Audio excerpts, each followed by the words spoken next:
Au nom du Père, qui, mon modèle politique, Papa Kisolo Kelo, du Fils, mon modèle scientifique, dit Papa Dialungana Kiangani, et de l'esprit, dit mon modèle spirituel, 3 fois disposé ici sous le soleil.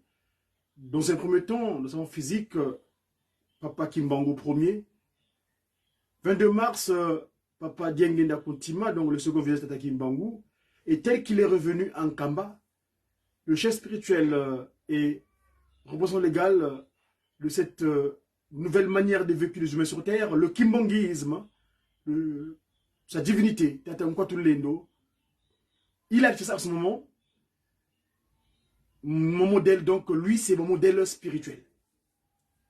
Chers papas et mamans, mes chers amis followers, vous qui nous suivez à travers cette structure de communication, dites média Kimbangis, le média qui, c'est-à-dire des messagers pour une évangélisation, donc la bonne nouvelle, Ewaglion, divinement inspiré des activités du kimbanguisme.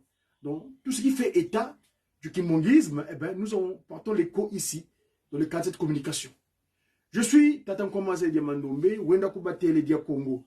Telle est la transcription de Godi en Congo. Wenda Kubatele. Et je vais vous dire donc, Wenda Kubatele, Go, dit. Wenda, Go, anglo-saxon, dit, parce que c'est la culture qui a influencé, la culture externe qui est venue chez moi. Les BMS et les Français. Donc, Go, aller, dit, dire. Donc, Wenda Kubatele. Ainsi donc, nous nous faisons ce devoir de venir vous relayer en tant que disciples de cette divinité. C'est quelques éléments d'information que nous avons sur le Kimbangis. Nous savons ce qui s'est passé hier à Kinshasa. Dans sa divinité, depuis le 7 mars de ce mois, il a fait le sol de la ville capitale de la République démocratique du Congo, Kinshasa. Mais, que devons-nous dire? Il est l'omnipotent, l'omniscient. Il est le priorité des priorités. Ainsi donc, on va se rendre à Kinshasa pour suivre l'oracle de sa divinité. Et après, nous reviendrons. Si le fichier veut bien répondre, pour vous faire état, c'est dans les choses. Ainsi, selon son inspiration, on va suivre, dans un premier temps, ce que le divin glorieux, le tout-puissant, Tata Nkwatulendo, l'omnipotent, l'omniscient, l'omniprésent, il nous a dit dans la ville capitale de Kinshasa hier. Allons donc dans la ville capitale de la République démocratique du Congo, où sa divinité a émis un oracle, parce que son propos fait force de loi. Très souvent, je dis ça à mes confrères dans la communication, Papa Kimbangu est l'omnipotent, l'omniscient. Nous autres là, nous pouvons dire des messages, mais lui, il est le tout-puissant.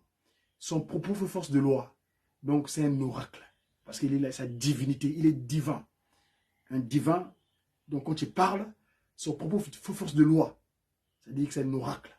Ainsi donc, si les moyens techniques peuvent me le permettre, je vais aller vers la ville capitale de Ntsasa Kimbangu, Kinshasa, n'est-ce pas, pour suivre ce que l'omnipotent, l'omniscient, l'omniprésent, Tata Kotolendo nous a dit. Si les moyens techniques peuvent me le permettre, parce que le fichier là me semble bugué, qu'est-ce qui se passe? Oh, quelle technicité, c'est pas possible. Suivons.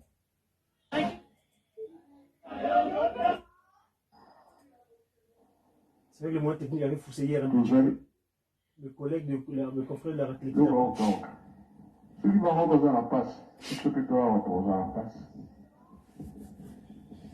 Hier, le fichier avait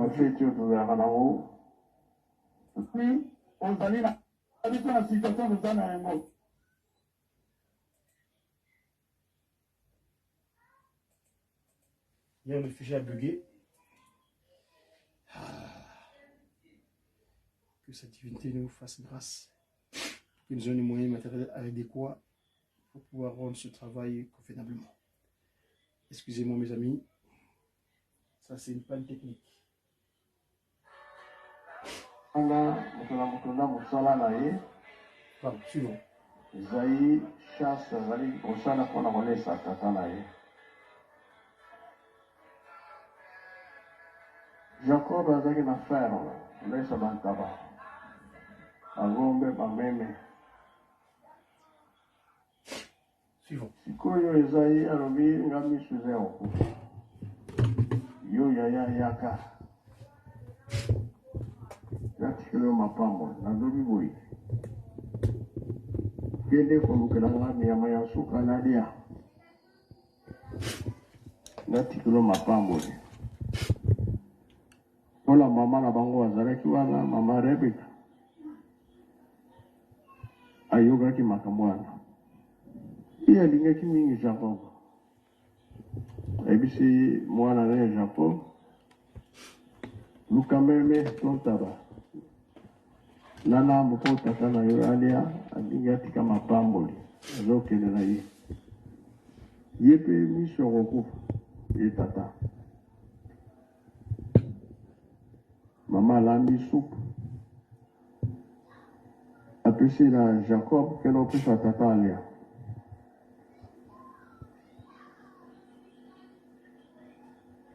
Teki apesaki biloko kolia makambo nde ebebaki sika wana pouvoir eke epai aleki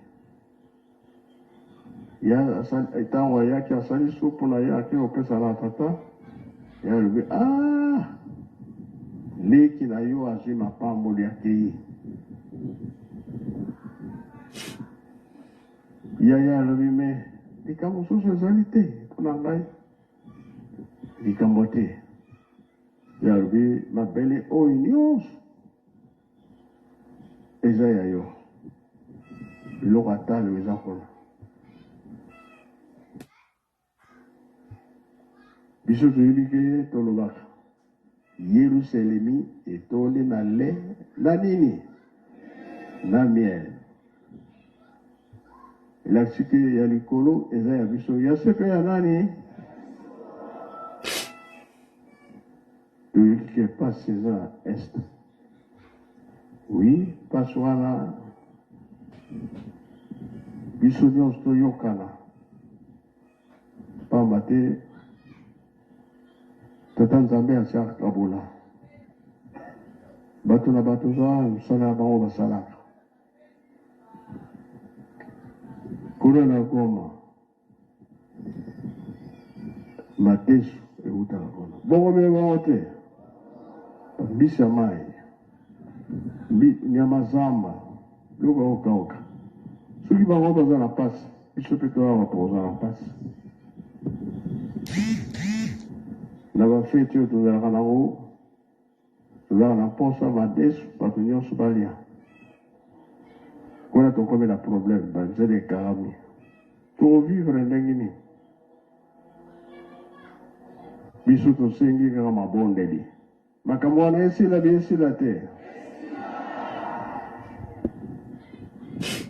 lelo yo richesse toza nango na RDC to na Afrique mpona kolesa mokili mobimba kasi makambo ezoyela biso eza malamu te tozosenga mabondeli tata nzambe aza koyoka yango kasi etikali biso na biso toyokana bongo bie bongo te soki toyokani likanisi moko tozotosa leta na ntango wana likambo ekosila nango kasi soki tozoyokana te nde ezali mpasi nzete ya linioko euta wapi na Brésil biso tolingi fufu mingi bakwanga mingi me nzete nango eutaka na Brésil manga mpe euta wapi na Brésil biloko na biso mpe etambola mokili mobimba donc toza na Brésil na RDC awa na Afrique biso nde toleki bongo mpe bongo te nzambe se akanisela biso me suwe na biso susi na biso tolesa mokili mobimba loba ezalaki na papa mfuma longo nde yango wana tosala misala tolona tobokola tolesa mokili mobimba me na boye moyen makambo etambola ezali te tokomi bloke makambo nyonso ezali pasi dirigeant boya koyembelanga nzembo oyo boyembaki na ntongo kolakisa ke ata tosali nini nzambe akosala likambo makambo nyonso eza na maboko ya tata nzambe oyo nyonso tozomona na miso na suka likambo nzambe akosala likambo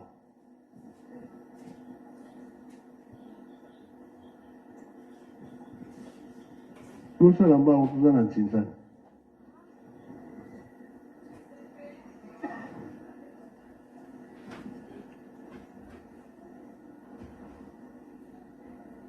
tozali kolia tozali komela me nzambe azozela biso na likambo ye akotika biso te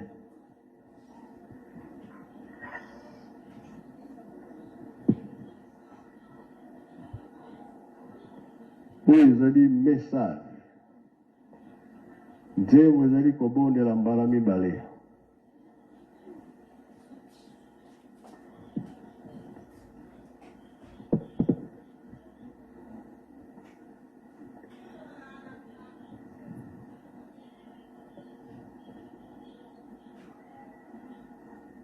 defile ezozela biso ntinsani ezokozela biso osanoki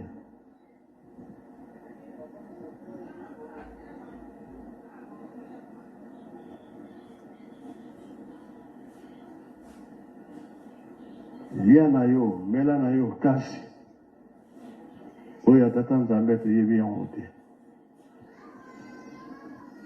ye ntango akoloba pasi ekozala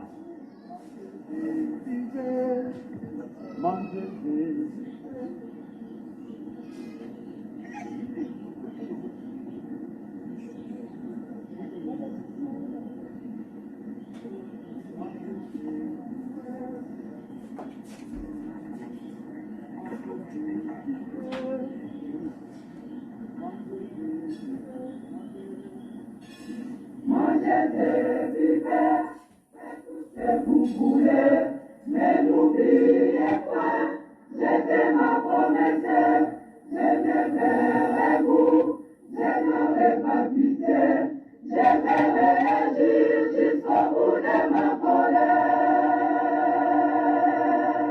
Mangez des vivez, faites tout ce que vous voulez, mais n'oubliez pas, j'étais ma promesse, je verrai vous. Je n'aurai pas pitié, je vais réagir jusqu'au bout de ma colère. Mangez des vivants, mais n'oubliez pas, je suis Alpha Omega, le créateur de ce monde où vous vivez. Mangez des vivants.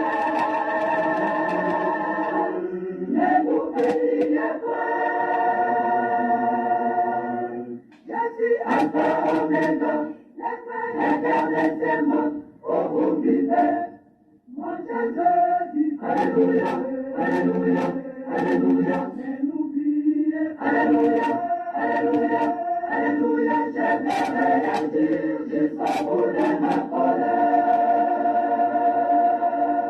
Mon Jésus, Alléluia, Alléluia, Alléluia, Alléluia, Alléluia, Alléluia, je vais réagir jusqu'au bout de ma colère.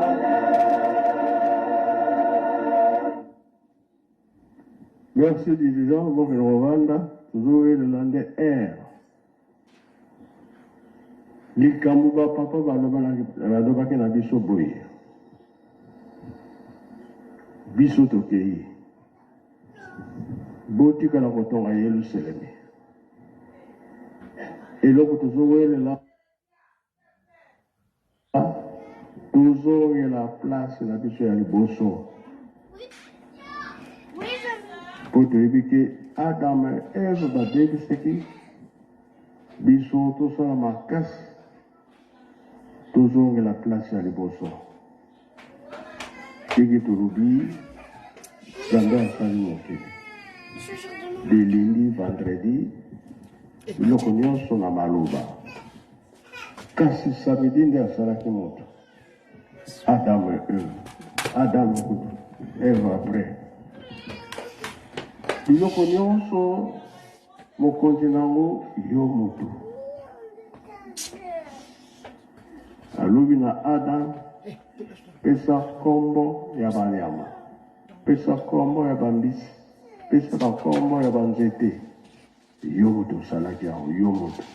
Pesaki bakombo ya biloko nyonso. Mpona tobebisaka pouvoir wana elongwaki. Yango bapapa balobi tosala makasi tozongela place na biso ya liboso. Eboyokani ezalaka te. Bamosusu mpe balingi kosambela te. Programme soki ezali makambo pamba wana. Mais lelo soki tozongeli place na biso ya liboso nyonso kosenga kozwa yango. Yango papa Mfumalongo alobaki ete tolata saki. Ngai nakokende kozwa eloko wana. Kasi na lonzoto oyo naza nango te. Tomonaki akendaki Suisse. Kuna nde atikaki biso. Papa tosolokele kuna na Belgique. Makambo nyonso balobaki na biso ekokanaki. Me biso tozala na koswana, tozala na kobunda, tozala na koyokana te, likambo moko eza te. Alors, yango de likambo apasi mpona biso. Sikozwi mpona botongi ya Yerusalemi, naye kozwa biloko ya bankole. Tokopesa bino tokopesa te. Boyeba ntina likambo. O batata batikaki yango tozosalela. Tozalaki ebele mingi bazongi nsima. Biso tozokontinue mosala, tokontinue kaka esika wana, tokokisa mokano. Makambo oyo batata balobaki na biso esalama. Nalobi mingi nasengi bolimisi. Toye mpona kozwa biloko mpona botongi. Le 6 avril, sommet payé, donc il y a un mingi. Vous pouvez battre la rayon à Pinaïlongi, dans les moments, tu repères ça bien, tu repères ça bien. Merci qu'on a commis la souka, pour te la défiler mon salaire, par cadeau. Ici, na combat tatamo, na paix tatamo, il m'en chante. Amen. Amen. Mes chers amis, on s'est dirigé vers Kinshasa. Hier, sa divinité a émis donc cet oracle qui concerne nous, ses enfants, et l'humanité entière. Parce que lui, quand il parle, il s'adresse, c'est vrai, spécifiquement à nous, mais ça concerne le monde entier. Mes chers amis, nous, on est des communicants, on est des médias du Tata Kimbangu. Nous avons relayé cette information, mais chose à retenir, le voyage pastoral, le chef spirituel de cette essence divine venue de cieux, matérielle sur terre depuis le 6 avril 1921, a pour objet, tel qu'il a stipulé, de ramener le nécessaire afin de construire cette maison dite le mémorial. Nzoyalou Yindulu, le mémorial, la mémoire, c'est-à-dire se souvenir des événements historiques qu'on a vécus. Mémoire, n'est pas oublié. Il ne faut pas oublier. Parce que si on oublie, on se perd. Ainsi donc, Papa Simon Kimbangu, dans sa gratitude, parce qu'il est l'omnipotent, l'omniscient, il sait avec qui il a œuvré en 1921. Il n'a pas oublié. Dans un premier temps, nous avons bâti cette Nzwakinkulu Kandi, le musée, là où sera disposé, c'est déjà disponible, de certaines matériels, certaines choses, son histoire, C'est lui le grand-père, il vient de parler de lui, c'est lui qui est revenu sur Terre, le 12 septembre 1921, le 12 octobre 1921. Excusez-moi. Ainsi donc, il dit, mais en 1921, je n'étais pas seul. Il y a eu les gens qui ont accepté de souffrir avec moi. Et donc, il ne les a pas oubliés. Ainsi donc, en arrivant à Kinshasa, le but, c'est de récolter le nécessaire, le matériel nécessaire, le matériel adéquat pour construire cette maison, ce building mémorial. Nzo aluyi ndulu. Empasiza mona masemeto. Ngaluze yezo. Luyindula, luyindula. Ngazo. Vavanza. Luyindula. Nzo luyindulu. Luyindule timpasiza. Lumwena mvala tatu. Luyindule timpasiza. Lumwena ntumwa yisu. Voilà. Il ne nous a pas oublié. Il veut mettre. Il dit, moi j'ai œuvré avec eux. Donc, ils doivent rentrer. Donc, on doit leur porter cette postérité. Un panthéon en quelque sorte. Comme il dirait. L'historicité de Bamoni Mpasi. Kanavotu kangama. Kangama. Yetuna. Yeo. Ngako. Mais cette divinité a soulevé un aspect qui concerne nous les jeunes. Parce que l'incompréhension qui est à l'est là-bas, c'est les intrus, les infiltrés. Il a souhaité commencer par Jacob. Cet enfant, notre fils. Parce que l'occidental, l'européen, c'est mon fils. On est leur grand frère. On est leur père d'ailleurs. On leur a mis au monde. Parce que Isaac, qui vient au monde de cette nation, Ésaü et Jacob, et moi je sors en premier. Lui, il tient mon talon. Simba. Parce que il est bon chez le Nzouzi, lui, il est Simba. Ou Simba, il a tenu le talon. Jacob, c'est celui qui a tenu le talon de son frère. Parce que le combat dans le ventre de maman Rebecca, ou bien Rebecca, était déjà senti dans le ventre de lui lorsqu'il se battait. Mais il arrive en premier. Mais ce qu'il a fait, c'est quoi? Il a usurpé un droit de naissance qui n'est pas l'autre. Déjà, son côté marketing, son côté usurier, il a posé des conditions. Son frère qui vient de champ, il est fatigué, il a faim. Il dit, vends-moi d'abord ton droit de naissance. Et tu prends l'autre. Et nous, toujours, c'est cette faiblesse qui nous caractérise. La négligence. Par un plat d'haricots. C'est l'image. Hein. On a vendu. Mais Isaac, quand il est béni, il dit, non, non, non. Vas-y, serre-le. Viendra un temps. Tu vas retrouver ta place. C'est l'œuvre. Et là, le kimongisme. Et là, voilà la récupération de notre jeunesse. Papa Fumolongo dienge na kontima, mais c'est pas de dire Muntu ndombe akwenye katuka. Muntu mwindo outa wapi. Et moi, je pose la question parce que nous avons pris ce modèle, ces Européens que sur nos enfants. Alors, nous avons fait le contraire. Et ils n'ont pas de commencement, c'est nos enfants. Mais bon, banabeto. Mais je vais continuer ma communication en allant voir ce que Papa Simon Kimbangu nous avait dit un certain 5 septembre 2021. Et oui. Alors, on va faire un petit VAR, le VAR. On va faire un VAR. C'est-à-dire, retour en arrière. On va voir ce que dit Papa Simon Kimbangu ce jour-là. C'est un VAR. Si je peux trouver ce VAR-là d'ailleurs. Ici, c'est sa divinité qui parle. On est dans le centre de Kamba, Nouvelle-Jérusalem. Tata Fumolongo s'exprime.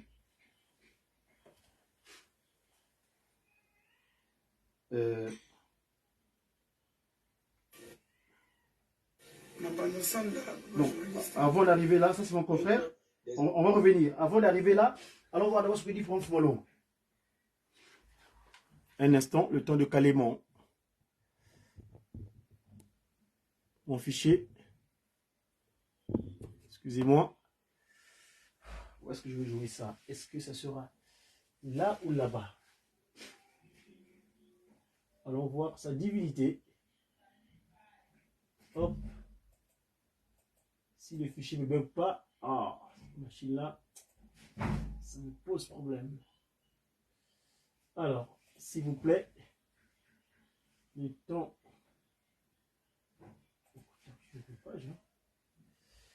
C'est pas possible. Le VAR en question ne va pas revenir.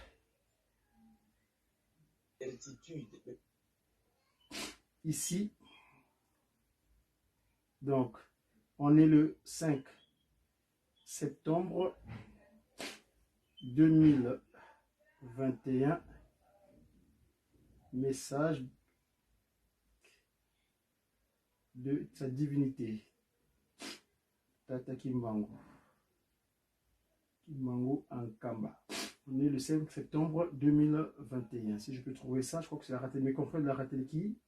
Voilà. Tac. Le 8 à l'endroit qui m'intéresse. On va suivre sa divinité, ce qu'il dit ce jour-là.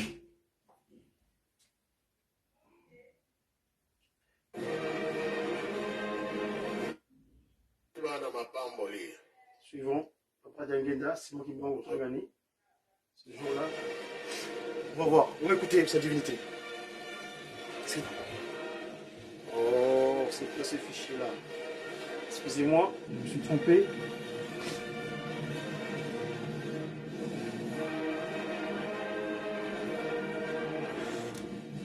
C'est le 5 septembre, j'ai dit.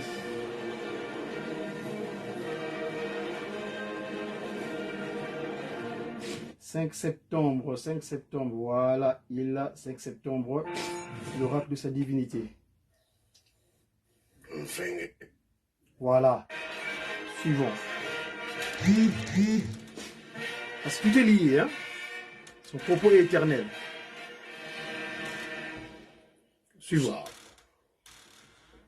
Ensambu za mfumu wetu Yesu Kristo yezola kwa nzambi wa seditu yeuntoa mwanda velela bika wakalaka yetu tuka kwa yelemvu se mwane mwanda velela.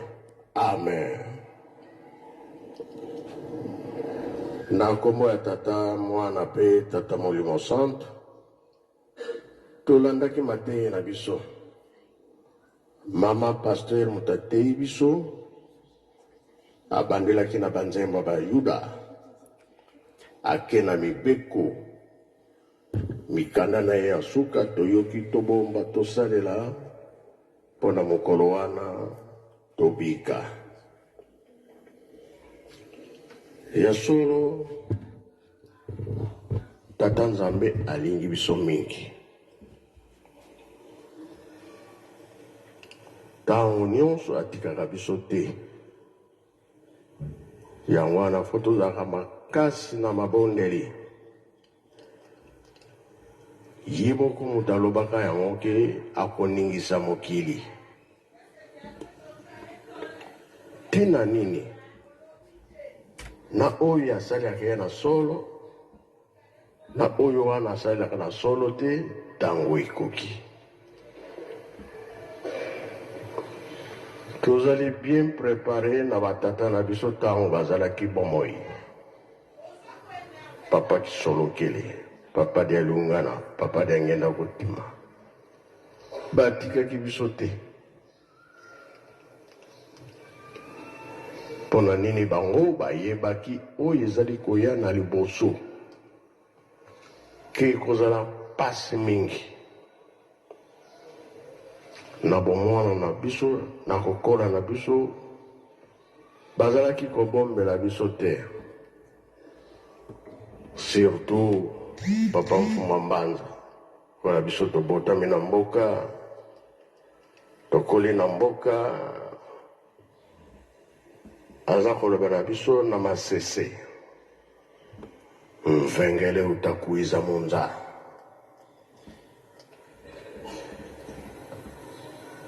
Wadia yewa mama Nzambe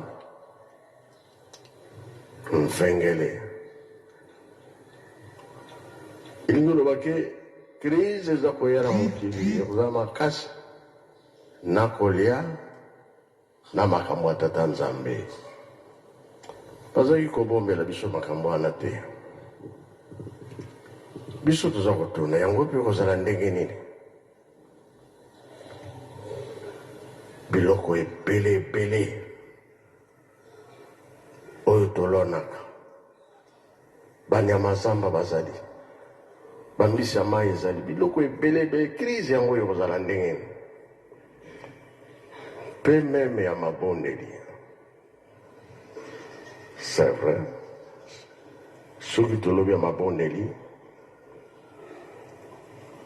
Satana alekisaki kopesa bisengo ya mokili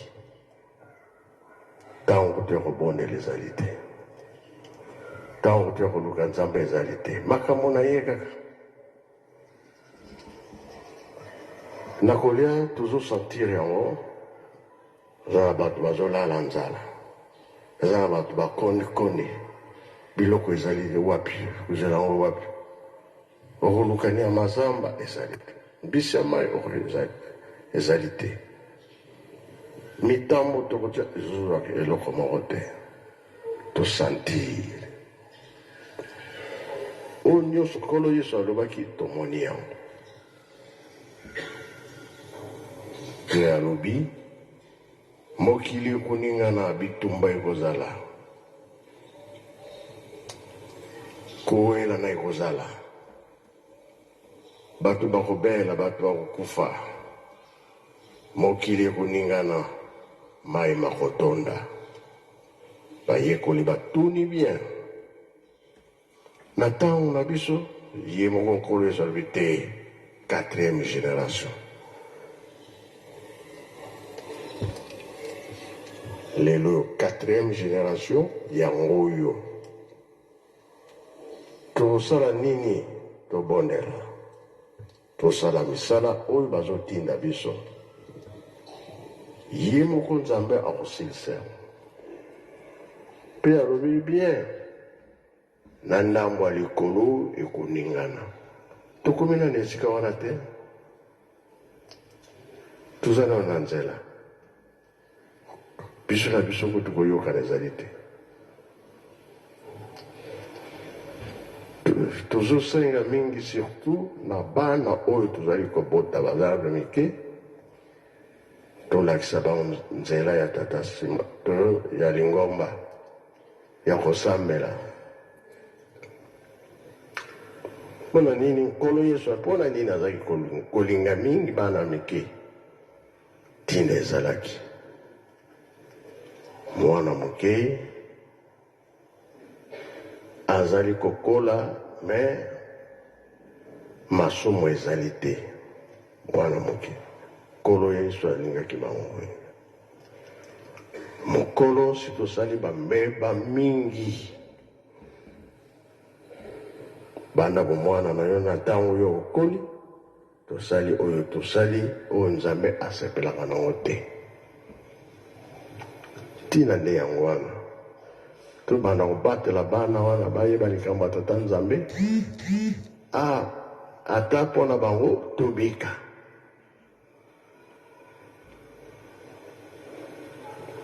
Sika ozokende kosambela memaka mwana asambela.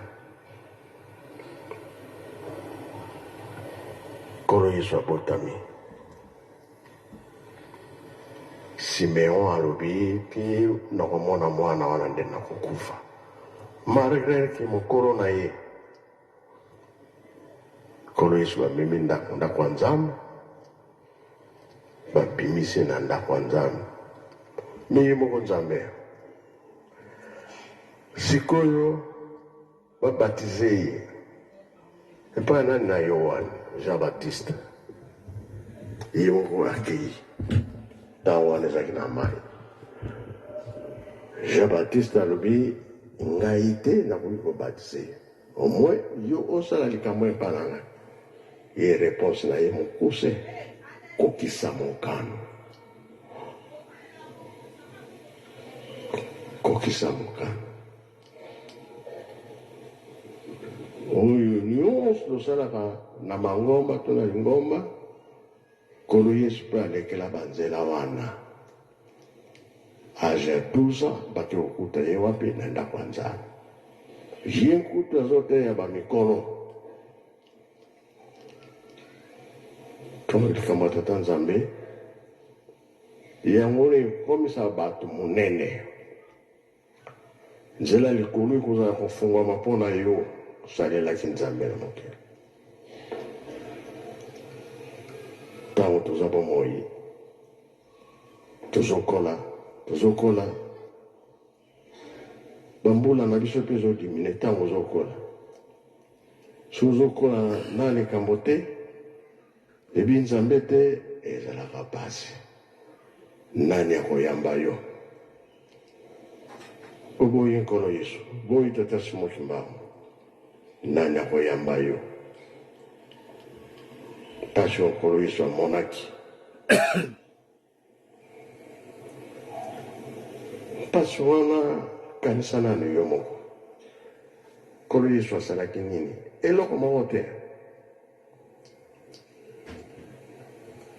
barabasi mobomi mosali mabe balobi tika barabasi tia nkolo yesu na ekulusu asali nini mpona nini na barabasi bato balekaki mingi nkolo yesu bato moke ye alandi kaka oyo balobi tika barabasi boma nkolo yesu nde azwi nkolo yesu ye asokoli maboko pesi deja nzela esika wana balobaki ete makila na ye botangela yango na mitu na biso oyo mpasi te na bana na biso na bakoko na biso na oyo bakoya nsima oyo mpasi te nkolo yesu mpe ntango bamama balelaki na ekuluzu bamemisaki ekuluzu makila ezali kotanga baleli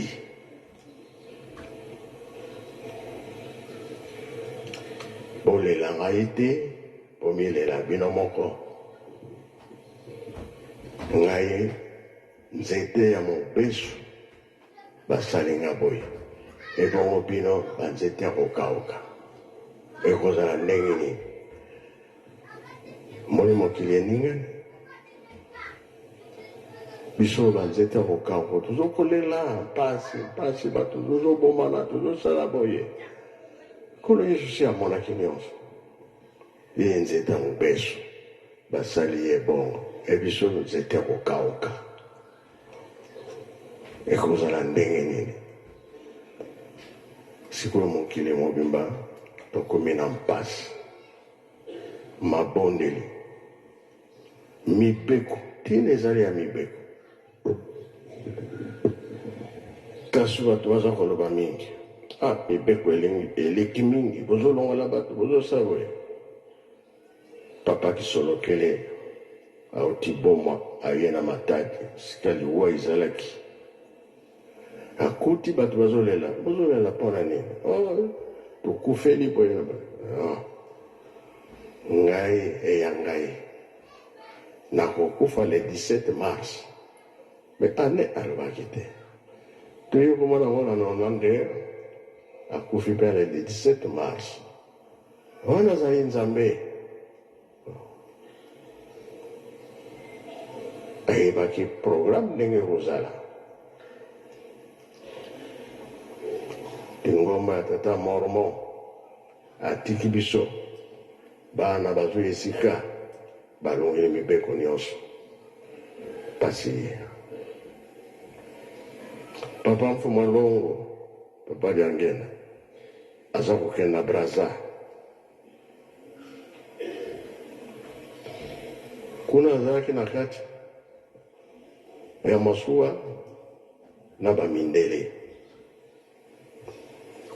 Congo Brazza ntango bayokaki ke papa aza koya bamibongisi bake na beach koyamba papa ntango komi wana bakiti nanu te batala miziki ezobeta bajene bamipesu soki ndenge ya bien me baremarke ezangaka te bamindele balobi papa makambo na nyonso eza bien kasi bajene oyo bakobomela yo lingomba mpona nini nini mibeko ezali te moto nyonso asala ndenge ya nini moto nyonso asala ndenge nini yango komi biso lelo mibeko ezotala bato bazokoexplike jamais kasi bible alobi soki osalaka malamu continue kosala malamu na yo soki osalaka mabe continue mpe kona mabe na yo oyo ekomi na biso nde yango wana baloba te basala te tolanda mibeko non kasi eyebani mpe ya ntimba ya nzuzi tokosangisa te moto na moto asali likamo na ye etali osali malamu osali mabe pourvu ke bateyi bazali koteya paster bazali kolakisa makambo nyonso ezokende tokomi na suka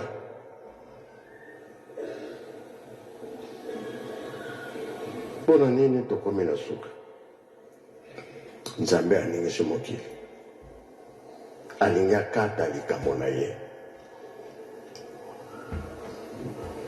mokolo ya kokata likambo soki na butu soki na moi position wana okukuta na yango kaka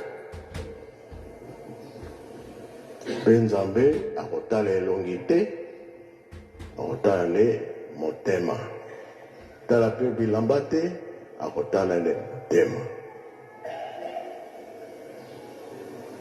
ntango wana tokontinue lisusu soki obiki na likambo wana na oyo bakufa na biso toza bomoi tokozala ensemble mokolo wana banani bakokontinue banani bakokontinue te yango papa mfuma longo atikaki koyemisa nzembo ava atika biso na ntango bazalaki awa na 5 mois un appel dirigeant donc mpe kofesela makasi papa atikala biso na likambo baza te jésus-ki yembana moto na moto abongisa moto na moto na position na yango oyo ya mabe tokomi na suka 4e génération yango oyo alakaki epai ya adamu eve kenda korekipere be na 4e génération na nkolo isi tolobi makila na ye botangela ngo na mito na biso pasi eyaka te yango nzete mobesu akei biso tala makambo ndenge ezosalama na mokili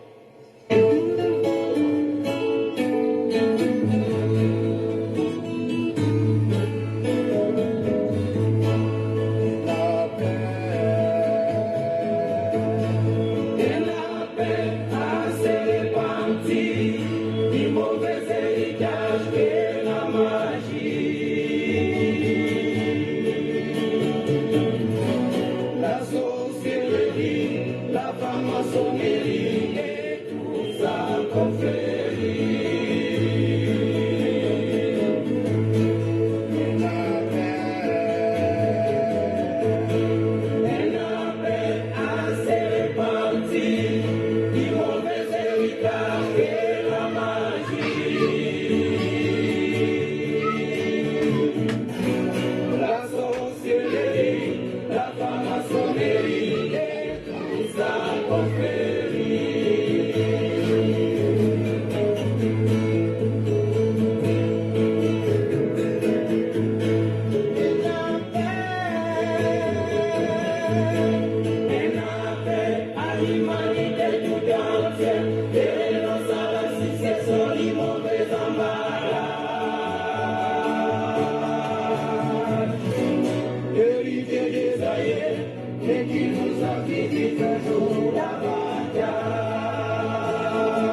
Merci Jésus-Christ. Nous sommes dans la persécution. Dans la colère sur le bi. Ngai nazali kokende. Petro fungola yango. Pokangi nase, pokangi na likolo. Pofongoli nase, pofongoli na likolo. Kolo Yesu atiki biso. Petro la tikala ki komema mosala. Ye pe babomi ye. Ye alobi boko boma ngai. Motu ya mokonzi na ngai etalaki likolo. Makolo na ye na se. Ngai awa boko boma ngai. Motu na ngai etala na se makolo likolo. Okokisa lokola mokonzi na ngai te. Esalamaki mpe bongo. Ebongo ofungola oyo batikelaki ye. Ezali wapi? Nzambe ye moko alobi nga moko na kopesa kimia. Futuluka ye. Na ndenge mosusu te na kosambela. To prepare bana mike. Libondela bana mike. Ekendaka noki.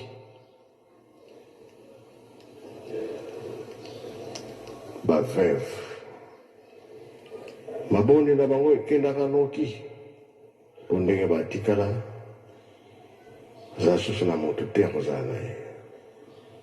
Vandaki na Yerusalem.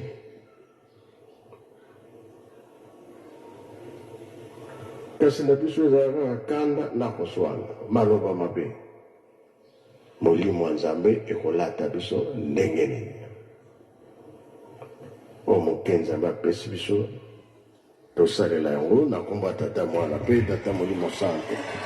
Amen. Amen. Mes chers amis, merci à sa divinité. Nous avons donc remonté ce VAR de 2021, parce que ici, nous voulons faire état d'un fait. La jeunesse. On est l'espoir. Vous, qui a Tata Simoni Kimbangu, Kiangani, Tata Nkwatulendo. Papa Simon Kimbangu, sa divinité, dans son oracle, il a fait état de cette situation qui concerne les enfants, les jeunes. Mais j'ai mon confrère en Kamba là-bas, il est même promotion publique que moi, on a fait le code public ensemble. Papa Félix Moussangui, qui nous a pondu un documentaire. Alors ce documentaire-là, mes amis, j'ai le plaisir de vous le partager. Mais je vais seulement, il est un peu lent, aller sur le compte de le Kamba, Rateking Kamba officiel. Le fichier est disponible. Mais moi ici, je vais faire état de justement de cela quand il a fait état de la jeunesse. Suivons ici ce documentaire qui est disponible. Suivons. Son frère. Attendez, on va trouver le milieu, l'endroit approprié pour ce documentaire. Parce qu'il s'est passé des choses. Nous ne sommes pas à prendre conscience de ce que nous sommes. Sa divinité n'arrête pas de le dire. La jeunesse, on est l'espoir. Nous devons nous appréhender de notre charge. Parce que si nous ne sommes pas conscients de ce que nous sommes, jeunes on dit Twena, Twenya. Twena Banani. Qui sommes-nous, le jeune? Hein? Biologique du chef spirituel, mais Suivons. il vient d'être éjecté. Suivons. Dieu a choisi une descendance, la descendance papa de Les Lévites. C'est ça. Parce que papa de Nuna a eu ce qui est politique à l'Ibomba, dans ma boko ya bangoute. Puisque son objectif est de construire une Afrique modèle et une jeunesse solide engagée à une idéologie bien précise, Papa Simon Kimbangu Kiangani procéda rapidement à l'installation d'un instrument d'appui, d'accompagnement et de visibilité de son programme. Dans l'optique de la promotion de la jeunesse, après l'inauguration de la radio-télévision kimbangiste, le chef spirituel effectua un voyage en Banzan-Sanda. Nkolo Yesu tango amonaki ke mission oyo ayelaki elingi ekokisama abande koyebisa bayekoli na ye makambo nyonso oyo ndenge ekozala. Le 6 juin alors, le 6 juin 2021, nazalaki envahissement ya mboka Nkamba, papa Kimbangu, komaki ntango na kokanga ekongela nte akeleki na Banzan-Sanda. Na omeleka mo moke kuna. Kuna nde makambo mingi alobaki. Mais mingi alobaki na Nkamba ate kuna alobaki yango. Réalité oyo tozo vivre lelo ba jeune moral eza lisusu ya malamu te bazotosa baboti te tout ça babiloko wana nyonso papa Simon Kimbangu muvivaki yango na Banzan-Sanda. Na Banzan-Sanda papa journaliste eza mpe na porte métaphysique mpona nini ye namonaki bagene kuna ndenge toyebi na histoire oyo nkolo alakisaki ye asimbaki motu balakisaki ye modele ya bagene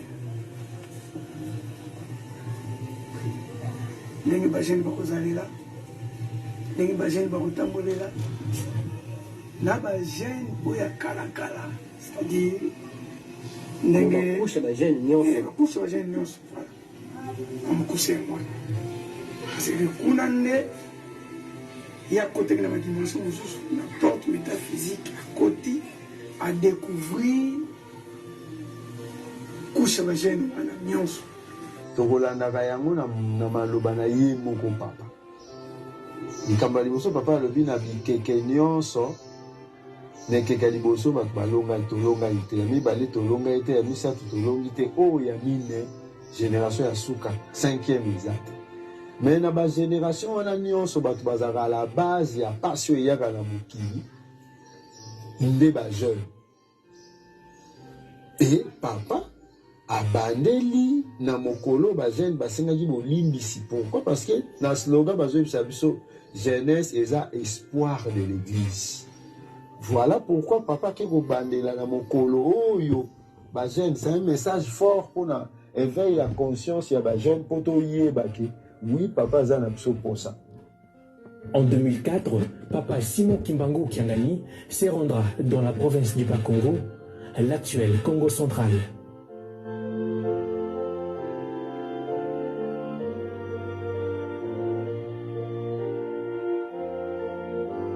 Pour faire asseoir le fondement sur le pilotis, alors il faut faire une bonne fondation.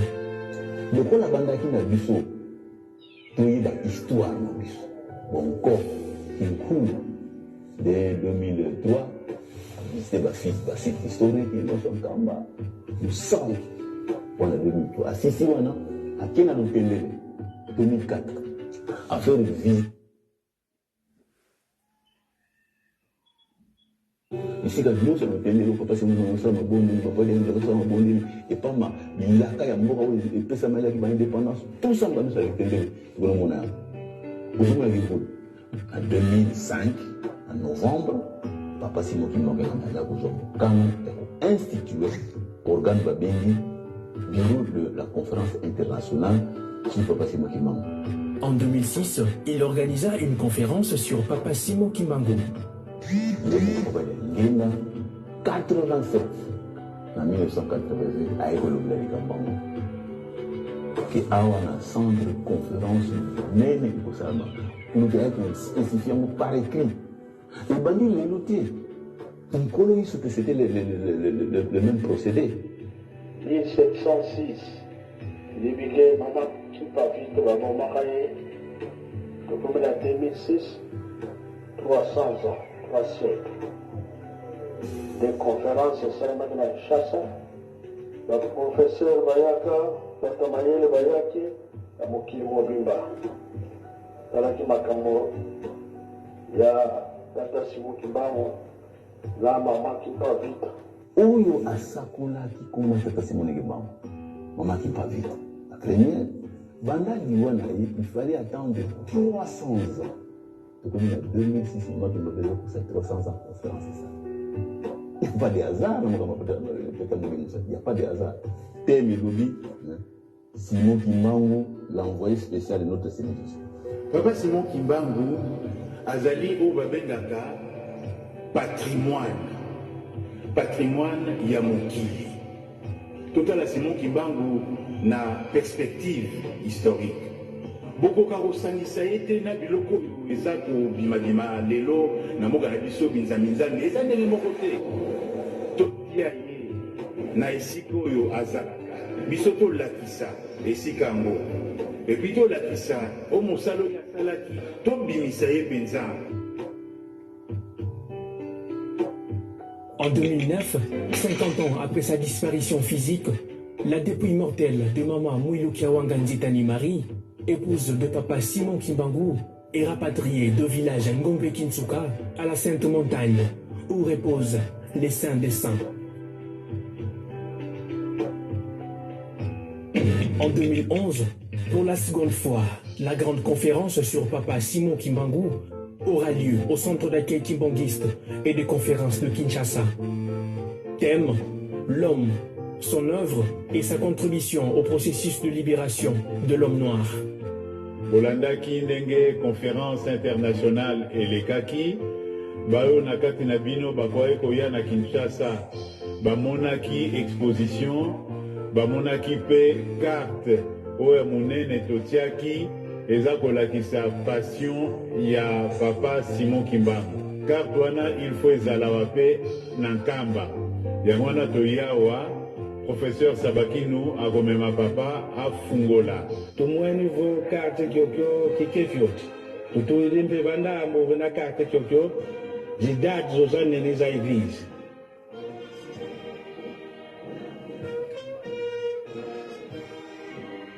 Alinga Nous avons intégré dans cette exposition cette dimension importante. 22 panneaux sont consacrés à la traite négrière et 13 panneaux consacrés aux inventaires noirs. C'est pour dire que les Noirs aussi ont contribué, non pas seulement dans le passé dont nous parlons dans l'histoire africaine, mais aussi aujourd'hui et dans le passé récent, au développement de l'humanité grâce à leur savoir, grâce à leurs intelligences. Le message que les jeunes gens viennent visiter ici, ils comprendront, ils verront, non pas raconter, mais voir les images de ce que représente l'histoire vraie, l'histoire connaissance, et non pas l'histoire manipulée. Donc nous sommes venus d'abord lui faire un compte-rendu oral de la conférence, parce que le phénomène kimbanguiste, qui est quelque chose de vraiment très important, pas seulement au Congo, mais dans l'histoire de l'Afrique, des peuples noirs et dans l'histoire du monde, ça a été quelque chose de tout à fait exceptionnel. Tous ceux du monde entier qui pouvaient venir sont venus. Quelque temps après, sur demande du chef spirituel et représentant légal de l'église kimbanguiste, sa divinité Papa Simon Kimbangu Kiangani, le gouvernement congolais, en accord avec la royauté de Belgique, décide de réviser le procès du 3 octobre 1921, procès condamnant Papa Simon Kimbangu à une prison à perpétuité.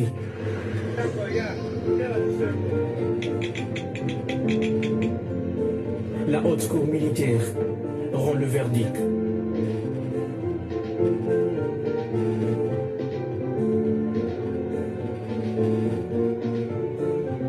L'an 2011, 3 octobre, 90 ans après la condamnation injuste de Papa Simon Kimbangu par l'autorité coloniale belge, le gouvernement de la République démocratique du Congo, sous la houlette du général-major, Excellence Joseph Kabila Kabongé, organise à Banzangungu, dans la province du Bas-Congo, l'actuel Congo central, une cérémonie événementielle.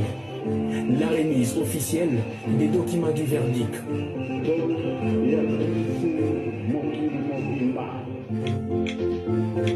En 2012, Papa Simon Kimbangu Kiangani accède à une autre piste, celui des séries des centenaires.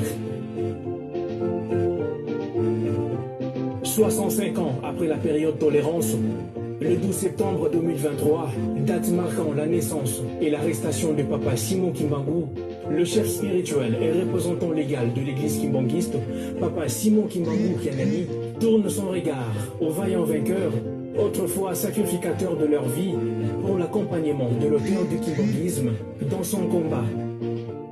Tata Kimbangu akangami, kena Banzangungu bajije. Akangamaki ye moko te na bakoko na biso. Sikoyo tosali mise bakoko na biso awa na nkamba tokotonga ndako monene. Il lance le projet de construction d'un mémorial Nzoya Bankole pour les immortaliser. Soki mutu oreconnaître na mutu te. Donc c'est que ça dana na makati na ye. Or awa ezali ndako ya bokanisi ya baye. Bapesaki maboko na Papa Simon Kimbangu. Bakufaki mpona pasi ya lingomba oyo. Bakufi mpe mpona pasi kaka lingomba te me pasi mpe ya mboka oyo. Kaka ya mboka oyo te me. Ya Congo, babengi Congo, avec grand K. Soki Congo na yo, papa na yo, même maman na yo, asalaka prison, bongisaka déjà photo ya bien.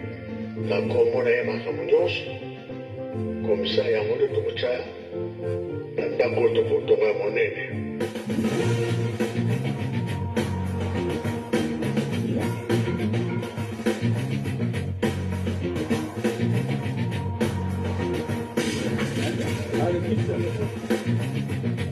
Le 12 septembre 2023, 17h40, pose de la première pierre par sa divinité, Papa Simon Kimbangu Kiangani. Bana esengeli bayekola. Ba oyo bayebaki te keno bakoko na biso banyokomaki. Bakoya koyebela mona ndako wana.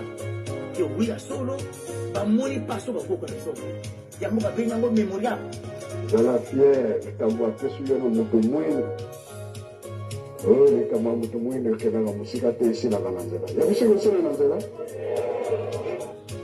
Éminence, que je tiens à vous remercier pour le confort moral, pour la spiritualité et l'espoir que vous donnez à des millions, que dirais-je, à des dizaines de millions de compatriotes de cette immense partie du monde.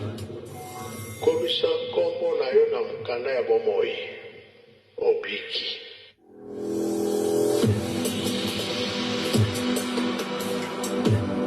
Kamba mutasali mise. Kamba kosala ndako ya bankole.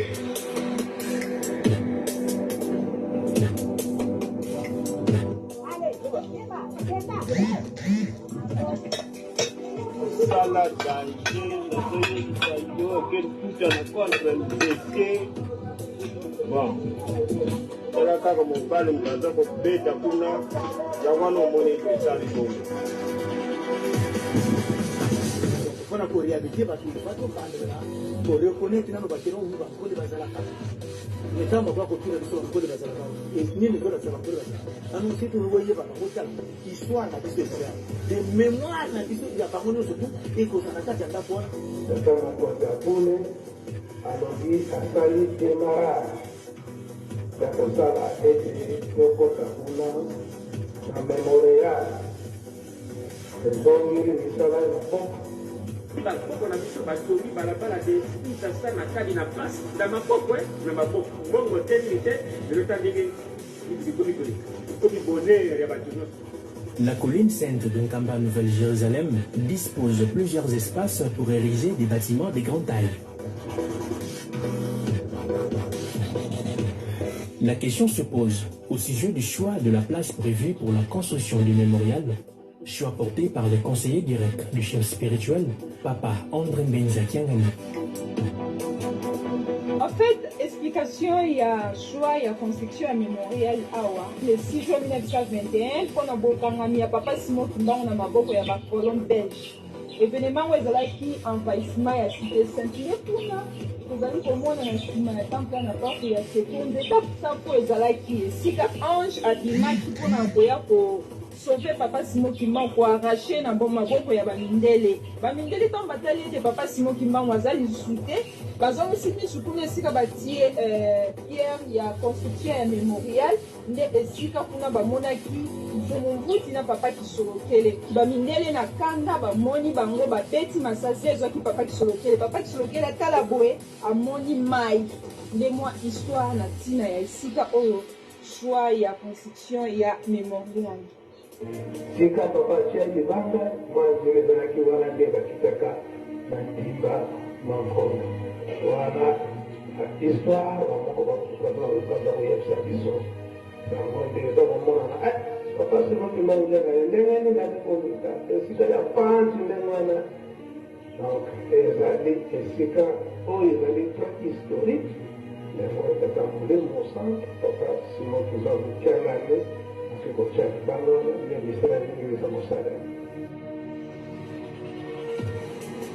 Le monde est secoué par un vent de crise touchant tous les domaines.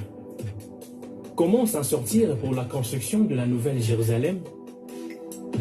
Et surtout, face à la construction de cette bâtisse qui ne peut pas s'arrêter malgré les intenses tempêtes économiques,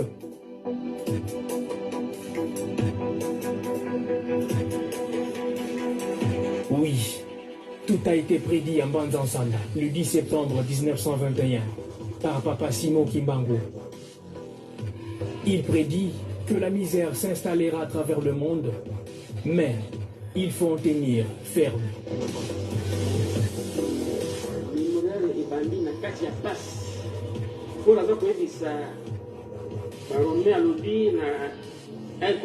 Romains chapitre 5 verset 4.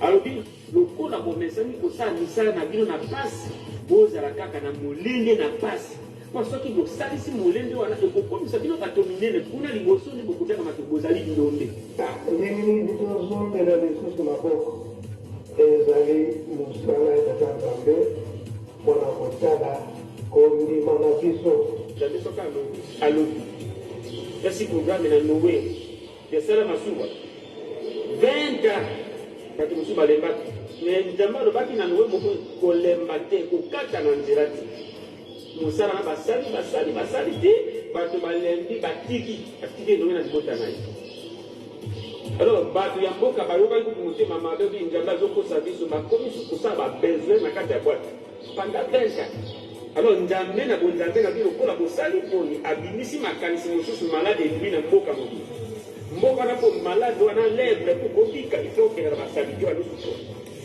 basukoli mboka bakomi kokwea na basaliti wana bwate ekomi propre 20e année sikoyo nde nzambe nowe bokoti lokola bazalaki na molende bakoti bo batiaki molende te bakufi bato basilaki nzambe soki alobi likambo ye asukisaka likambo na ya te kini ekoma na suki ndenge mpe alobi na suki totonga yerusalemi papa jalunga na te na ntango alobi natiki bino likambo mosusu te botonga kaka yerusalemi mpasi ezala te poto ya kotonga mboka oyo ozala kimbangisi ozala no kimbangisi ozala biso ezaleka totonga yerusalemi mpe te mpasi na biso esili.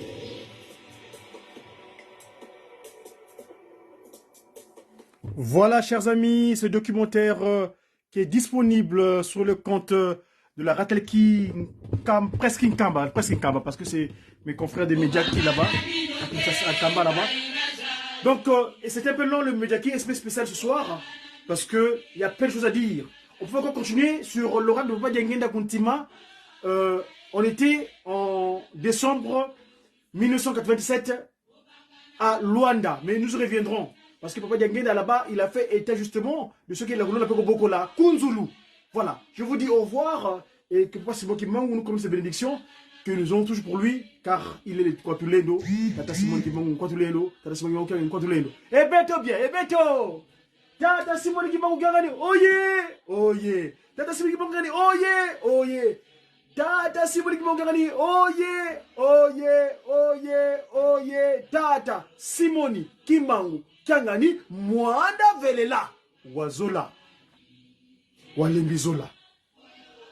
Toujours est-il, c'est lui le grand-père. Yani Yinkaka Kimbangu. Yani Yinkaka. Yani Yinkaka. Kimbangu. Yani Yinkaka. Yani Yinkaka Kimbangu. Tout faut coller.